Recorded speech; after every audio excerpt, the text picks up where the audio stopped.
The Honourable Christopher Finlayson. Speaker, I'm taking a call in this House as Minister responsible for the GCSB and the SIS. The Prime Minister today gave a very important speech.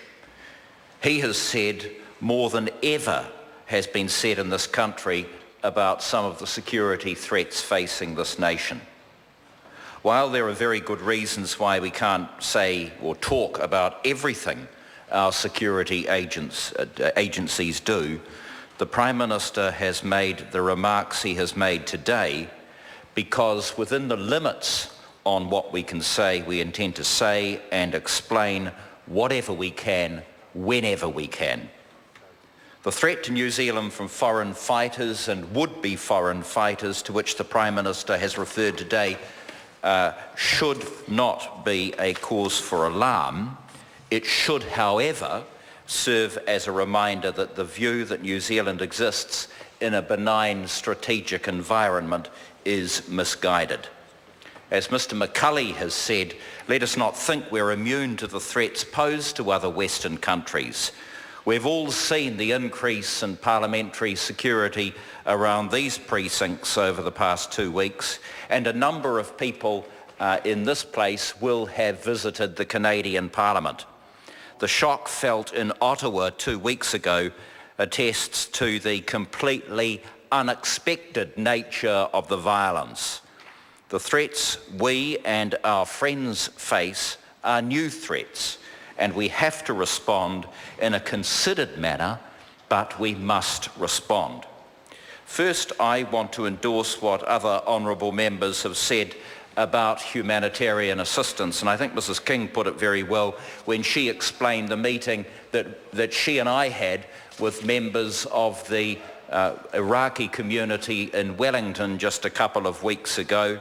Their relatives are suffering greatly in places like Mosul and on the Nineveh Plain and desperately need our help and the help of other nations. In deciding to look at this area, the government has been very mindful not only of the realities that face New Zealand, but of our international obligations.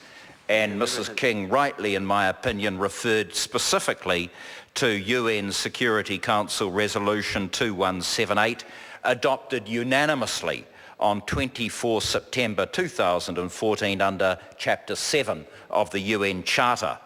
And among other things, the Security Council called on all member states, in accordance with their obligations under international law, to cooperate in efforts to address the threat posed by foreign terrorist fighters, including preventing foreign terrorist fighters from crossing their borders. The Security Council also emphasised the importance of states ensuring their domestic laws and regulations are fit for purpose in relation to their nationals who travel or attempt to travel to a state other than their states of residence or nationality for the purpose of the perpetration, planning or preparation of or participation in terrorist acts or the providing or receiving of terrorist training.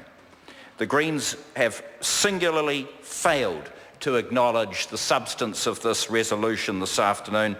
Hardly surprising, but very disappointing. And I am disappointed in Kennedy Graham, who pretty well knows off by heart every United Nations Security Council resolution when it suits him, but he didn't address key issues raised by this resolution.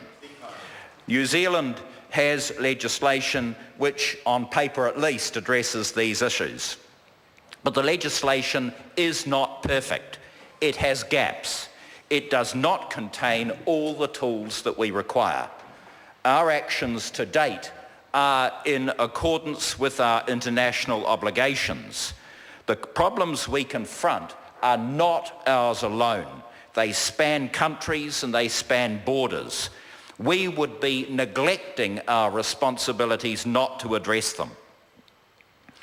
The Prime Minister has this morning announced a very measured set of legislative changes which will enable the security services more effectively to carry out their work. And he's also announced a $7 million financial boost for the SIS, which will ensure they can carry out the work we need them to do. For all the hyperbole we've heard from the usual suspects this afternoon, the changes announced are very measured. No new criminal offences are being introduced. Several changes are being made to the law relating to passport cancellation.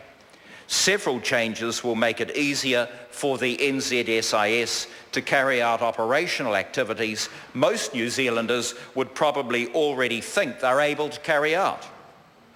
I want to mention the proposal to give the SIS an emergency surveillance power to conduct for no longer than 48 hours urgent surveillance before a warrant can be issued. Some people will contend this change is a sweeping one, but it's not. They're wrong. It's important to put the proposal in context. The proposal echoes the power already given to certain authorities under Section 48 of the Search and Surveillance Act 2012, which provides that a device warrant need not be obtained for use of surveillance in some situations of emergency or urgency. That act has been in force for over 2 years and the sky has not fallen in. Mr. Speaker, it's not envisaged that this power will be used often by the SIS, but it's important that the SIS has the ability to investigate an emergency situation where the circumstances require it. In order to use the power, the SIS director will have to be satisfied that the threshold for issuing a warrant would be met. The Prime Minister has also made it clear this morning his expectation that the SIS will report publicly on an annual basis outlining how many times it's used the power. So take this hypothetical, an emergency situation arises, I'm the Minister responsible for the SIS, I'm unavailable because I'm in another part of the country, I'm not back in Wellington for say 20 hours. If the matter is not addressed within 20 hours, the consequences are very serious. The urgent surveillance is undertaken and then I return to Wellington to consider, along with the Commissioner for Security Warrants, a warrant. If we do not agree the surveillance was urgent or warranted, a warrant will not be signed. The material must then be destroyed. There is a disincentive to use the power for anything other than truly urgent situations.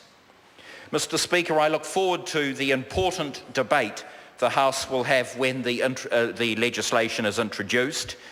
And in debating the legislation, it should also be borne in mind that Parliament will need to consider all our security legislation over the coming months. As part of the extensive oversight measures introduced last year, and I acknowledge Mr. Dunn for his work on that matter, Section 21 of the Intelligence and Security Committee Act requires a review of the intelligence and security agencies, the legislation governing them, and their oversight legislation to be commenced before 30 June 2015. That means a comprehensive review of all relevant legislation.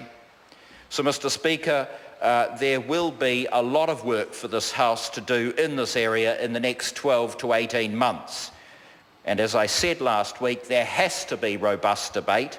No proposition should go unchallenged. Dissent can be a very good thing. It's in the public interest that members from all sides work together to ensure the law, both substantive and procedural, is fit for purpose and serves the interests of this country. That is why I hope the House will engage with the detail of these proposals with an eye on ensuring a quality legislative product rather than scoring political points. The Honourable Phil Goff.